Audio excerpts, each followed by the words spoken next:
Today's topic is derivative of implicit function. In that, first is explicit function. Yes, definition लिहूया. If a variable y can be expressed as a function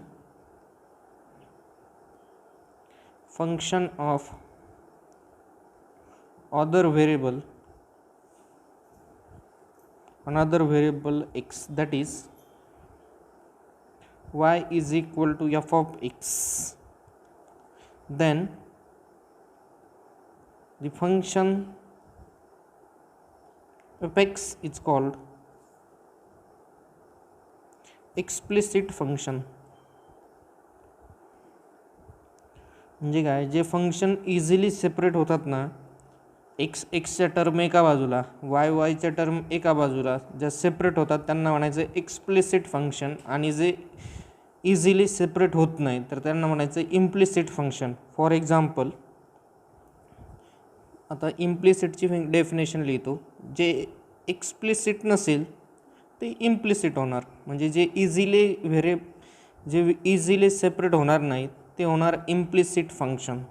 yes, that is, इकडे लिहून टाकतो, the function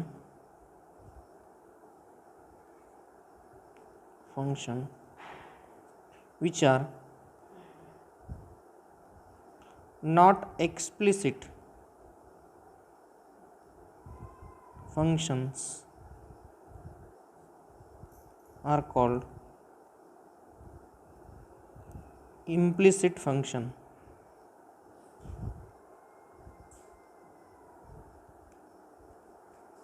Yes, for example,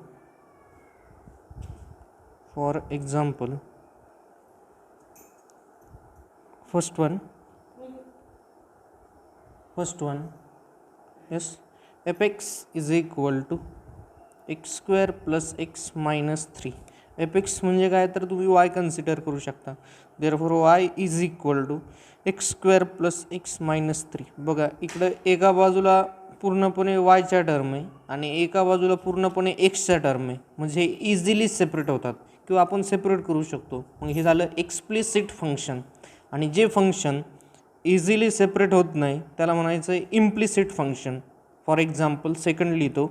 yes, y is equal to a x square plus 2hxy plus by square is equal to 0. Equivalent to, इथं जर equivalent केलं तर इकडे equal केलं तरी काय हरकत नाही.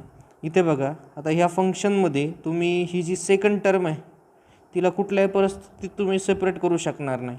कारण का, तर एक्स आणि वाय हे दोन्ही काय तिथे मल्टिप्लिकेशनमध्ये आलेत, म्हणून ते सेपरेट करता येणार नाही, आणि म्हणजेच हे झालं इम्प्लिसिट फंक्शन. सेकंड वन, आणखी एखादं एक्झाम्पल लिहितो. Log of x plus y is equal to sine of x plus y. आता तुम्ही म्हणाल सर एक्स आणि वाय इकडे सेपरेट आहेत, एक्स प्लस वाय, पण ते अँगलमध्ये आहेत, हे दोन्ही एक्स प्लस वाय. आता इथे साइन ऑफ अँगल आहे हा एक्स प्लस वाय, त्यामुळे ते सेपरेट करता येणार नाही. आणि इकडे log of x plus Y आहे, त्यामुळे ते पण सेपरेट करता येणार नाही. जर लॉग ऑफ एक्स वाय असेल तर आपण log of x plus log of Y असं लिहू शकलो असतो, पण इथं ऑलरेडी काय आहे, log of x plus Y आहे, म्हणजे ते इझिली सेपरेट करता येणार नाही, म्हणजे हे झालं इम्प्लिसिट फंक्शन.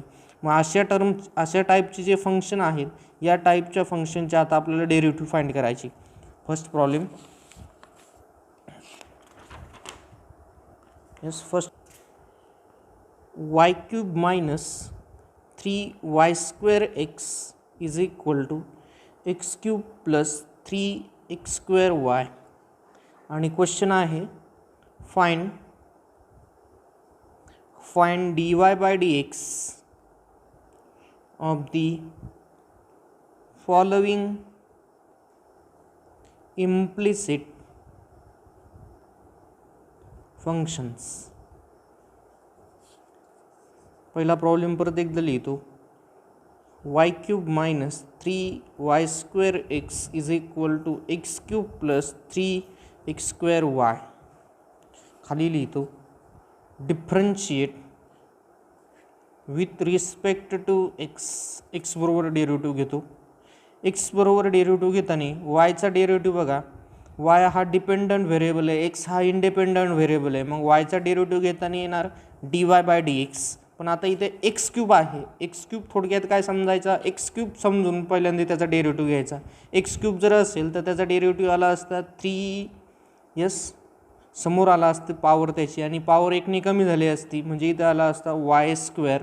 परत वायचा डेरिव्हेटिव्ह एक्स बरोबर, म्हणून dy बाय डी एक्स.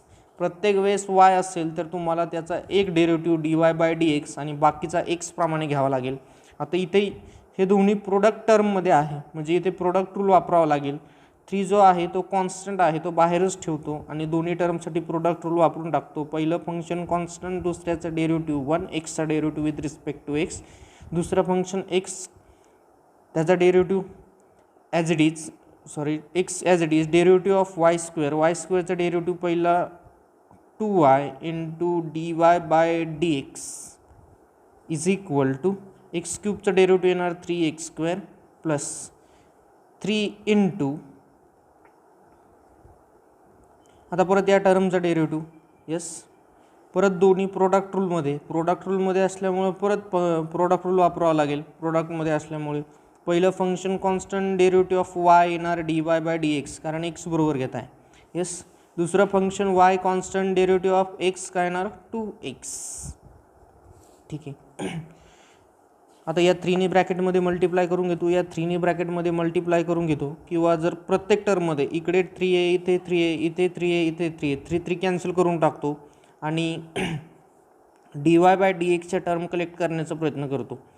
पहिला होईल y square dy by d x, 3 cancel केला आहे, इथे असणार y square minus 2xy dy by d x is equal to x square plus x square dy by d x plus 2xy.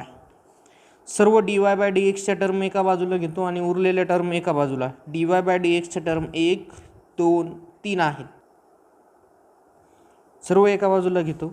पहिल्यांदी या दोन्ही आहे तसंच ठेवतो, कॉमन घेतो, वाय स्क्वेअर मायनस 2xy, इकडे प्लस आहे, इकडे आल्यानंतर मायनस होईल, मायनस एक्स स्क्वेअर, आणि हे dy by d x me common घेतलं आहे. आता इकडे राहिलेल्या कॉन्स्टंट टर्म, इकडे राहिला आहे एक्स स्क्वेअर प्लस 2xy, आणि ही मायनस आहे, इकडे आल्यानंतर प्लस वाय स्क्वेअर. आता ही जी टर्म आहे एवढी, ती सर्व इकडे मल्टिप्लाय आहे, इकडे आल्यानंतर डिवाइड होईल. Therefore dy by d x is equal to x square plus 2xy plus y square upon, यातनं मायनस साईन कॉमन घेतो, ॲज इट इज ठेवतो, काही गरज नाही मायनस साईन कॉमन घ्यायची. इकडं फक्त मल्टिप्लाय, तर इकडे आल्यावर डिवाइड होईल, y square minus 2xy minus x square. हे तुमचं required dy by d x असेल. Root x plus root y is equal to root a. As it is लिहितो, root x plus root y is equal to root a. Differentiate with respect to x. X बरोबर derivative घेतो. पहिला root एक्सचा derivative काय होणार 1/2 root x plus root वायचा derivative x प्रमाणे समजून 1/2 रूट वाय इंटू वायचा डेरिव्हेटिव्ह एक्स बरोबर dy by d x is equal to, हे कॉन्स्टंट आहे, कॉन्स्टंटचा डेरिव्हेटिव्ह 0. इकडे हे 2 कॅन्सल करून टाकतो, म्हणजे शिल्लक राहिला 1 root x plus 1 root y dy by d x is equal to 0. ही टर्म इकडे प्लस आहे, RHSला गेल्यानंतर मायनस होईल. Therefore 1 root y dy by d x is equal to minus 1 root x. इकडे प्लस होती, इकडे आल्यानंतर मायनस, हा डिवाइडला इकडे आल्यानंतर मल्टिप्लाय होईल. Therefore dy by d x is equal to root y, हे मायनस साईन तर आहेच, अपॉन रूट एक्स. लिहिताना काय करतो, एका सर्ट्समध्ये लिहितो, dy by d x is equal to minus times root of y upon x. Next problem,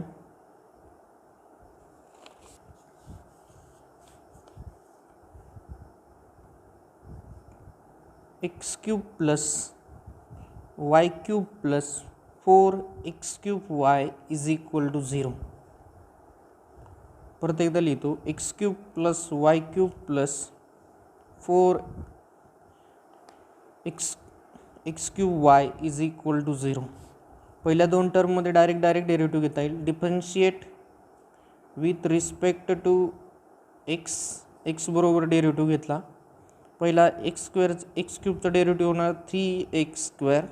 तसाच y³ डेरिव्हेटिव्ह होणार 3y² इंटू वायचा डेरिव्हेटिव्ह x बरोबर dy/dx प्लस 4 इंटू ब्रॅकेट. इथे दोन टर्म प्रोडक्टमध्ये आहे मग प्रोडक्ट रूल वापरावा लागेल. पहिलं function constant x³ as it is derivative of y dy/dx plus दुसरा फंक्शन कॉन्स्टंट पहिल्याचा डेरिव्हेटिव्ह काय येणार y ॲज इट इज राहणार. x³ डेरिव्हेटिव्ह येणार 3x² is equal to 0.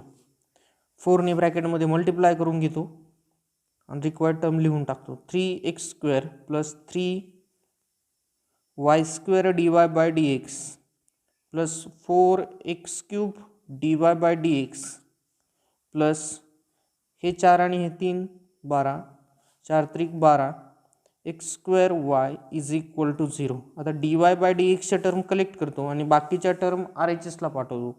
Therefore dy/dxच्या term collect केल्या तर इकडे होणार 3y² plus 4x³ dy/dx is equal to या दोन्ही टर्म आता फर्स्ट आणि लास्ट टर्म RHSला घेतो मायनस होतील. Yes which is equal to 3x² minus होतील दोन्ही पण मायनस 12x²y. त्यातनं -4 कॉमन घेतो -4x² आणि या टर्मने डिवाइड करतो. Therefore dy/dx is equal to -4 3 घेतो -3x² इंटू ब्रॅकेट. इथे काय शिल्लक राहील ही पूर्ण टर्म कॉमन घेतली म्हणजे 1 प्लस 4y अपॉन ही टर्म आहे तशीच 3y² plus 4x³. Okay next problem.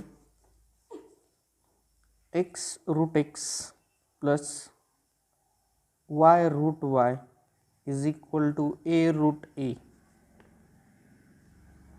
Solution as it is लिहितो x√x plus y√y is equal to a√a.